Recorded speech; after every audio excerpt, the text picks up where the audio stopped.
శ్రీవారి టికెట్ల అక్రమాలపై విజిలెన్స్ విచారణ జరిపించాలని తిరుమల ప్రతిష్టతను టీడీపీ దెబ్బతీస్తోందని భూమన కరుణాకర్ రెడ్డి ఆగ్రహం వ్యక్తం చేశారు.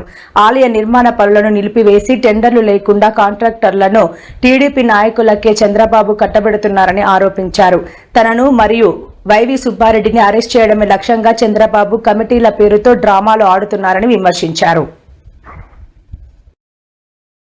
వెంకటేశ్వర ఆలయ నిర్మాణ ట్రస్ట్ శ్రీవాణి ట్రస్ట్ పేరుతో ఒక హైందవ యజ్ఞాన్ని ప్రారంభిస్తే ఆ హైందవ యజ్ఞం జగన్మోహన్ రెడ్డి గారు ముఖ్యమంత్రిగా ఉన్న సమయంలో దాదాపు 4111 దేవాలయాలను నిర్మించటానికి శ్రీకారం చుట్టి 100 దేవాలయాలను పూర్తి చేసి మిగతా దేవాలయాలన్నీ కూడా ముగింపు దశలో ఉన్నటువంటి పరిస్థితులలో చంద్రబాబు నాయుడు గారు అధికారంలోకి వచ్చిన తరువాత 2024వ సంవత్సరం ఒక జీవో తీసుకొని వచ్చి ఆ ఆలయ నిర్మాణాలన్నింటినీ కూడా రద్దు చేసినారు.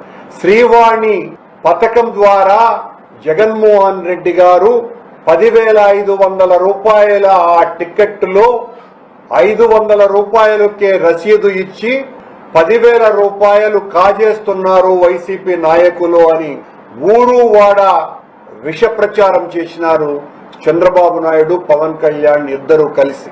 మేము అధికారంలోకి వచ్చిన తరువాత దాని మీద విచారణ చేయిస్తాం, ఆ నిందితులైనటువంటి వాళ్లను జైళ్లలోకి పంపిస్తాం అని వీరతాళ్లు వేసుకొని ప్రగల్భాలు పలికి